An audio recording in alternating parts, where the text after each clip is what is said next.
So at a high level, if you say what is the goal of Doge, and I think a significant part of the presidency is to restore democracy. This may seem like, well, aren't we in a democracy? Well, if you don't have a feedback loop, okay, X, we would have to, if you it's all right. So, I tell you, gravitas can be difficult sometimes. If there's not a good feedback loop from the people to the government, and if you have rule of the bureaucrat, or if the bureaucracy is in charge, and then what meaning does democracy actually have?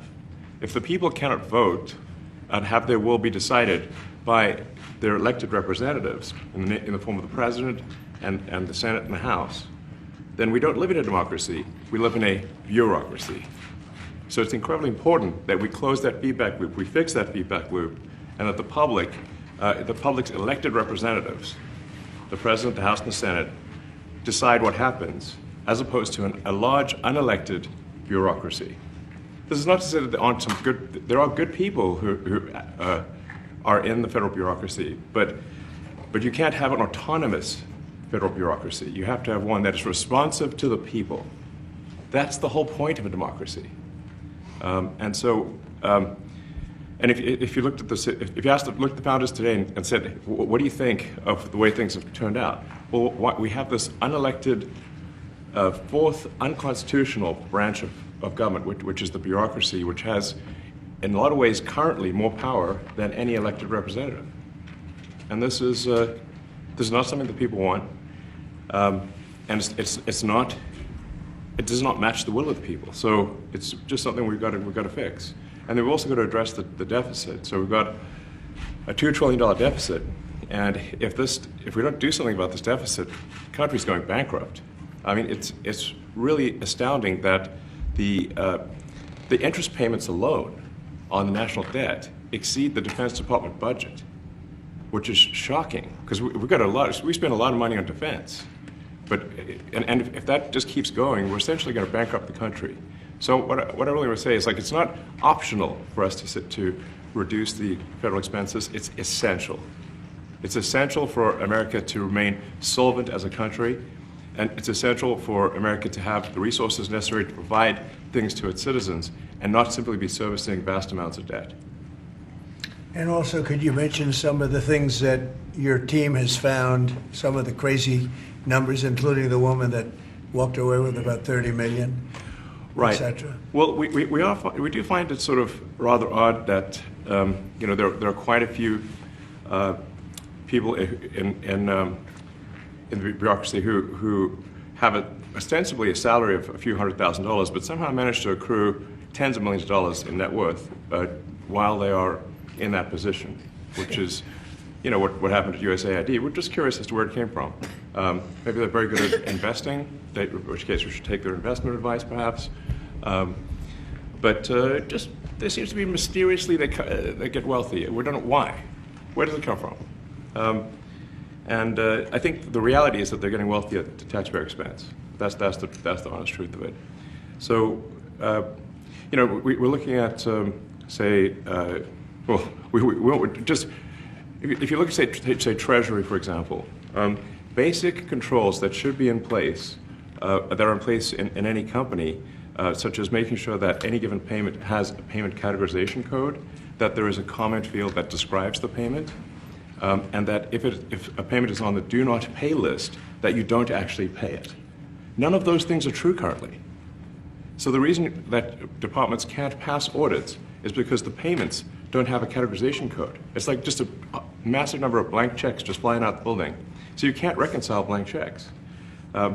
You've got comment fields that are also blank, so you don't know why the payment was made. And then we've got this truly absurd, a do not pay list, which can take up to a year for an organization to get on a do not pay list. And this, we're talking about terrorist organizations, we're talking about known fraudsters, known aspects of waste, known things that do not match any congressional appropriation, can take up to a year to get on the list, and even once on the list is not used. It's mind-blowing. So what we're talking about here, we're really just talking about adding common sense controls that should be present that haven't been present. So you say, like, well, how could such a thing arise? That seems crazy. When you understand that really everything is geared towards complaint minimization, so then you understand the motivations. So if people receive money, they don't complain, obviously. But if people don't receive money, they do complain. And the fraudsters complain the loudest and the fastest. So then when you understand that, then it makes sense. Oh, that's why everything they approve all the payments at Treasury. Because if you approve all the payments, you don't get complaints. But now we're saying that, no, actually, we are going to complain. If money is spent badly, if your taxpayer dollars are not spent in a sensible and frugal manner, then that's not okay. Your tax dollars need to be spent wisely on things that matter to the people. I mean, these things, like, it's just common sense. It's not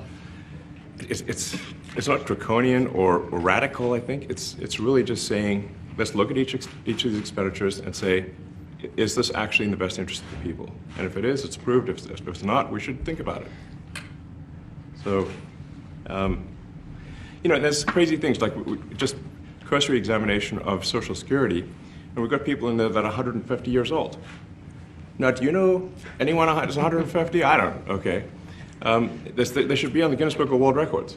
They're missing out. So, that's a case where, like, I think they're probably dead. It's my guess. Or they should be very famous, one of the two. And then there's a whole bunch of Social Security payments where there's no identifying information. Well, like, why is there no identifying information? Obviously, we want to make sure that people who deserve to receive Social Security do receive it, and that they receive it quickly and accurately. I'll tell you another crazy thing. So, one of the things is, like, we are trying to sort of right-size the federal bureaucracy, just make sure that this. Obviously, there need to be a lot of people working for the federal government, but not as many as currently. So we're saying, well, okay, if people can retire, with full benefits and everything, that would be good. They can retire, get their retirement payments, everything. And then we were told, this is actually, I think, a great anecdote, because we were told the most number of people that could retire possibly in a month is 10,000. We're like, well, why is that? Well, because all the retirement paperwork is manual on paper. It's manually calculated, then written down on a piece of paper. Then it goes down a mine. And like, what do you mean a mine? Like, yeah, there's a limestone mine where we store all the retirement paperwork. And you look at a picture of this mine. We'll post some pictures afterwards. And this mine looks like something out of the 50s because it was started in 1955. So it looks like it's like a time warp. And then the speed, the limiting factor is the speed at which the mine shaft elevator can move determines how many people can retire from the federal government. And the elevator breaks down sometimes, and then nobody can retire. Doesn't that sound crazy? There's like 1,000 people that work on this. So I think if we can take those people and say, like, you know what, instead of working in a mine shaft and carrying manila envelopes to boxes in a mine shaft, you could do practically anything else. And you would add to the goods and services of the United States in a more useful way. So anyway, so I think that's an example. Like at a high level, if you say, like, how do we increase prosperity? Is we get people to shift from roles that are low to negative productivity to high productivity roles, and so increase the total output of goods and services, which means that there's a higher standard of living available for everyone. That's the actual goal.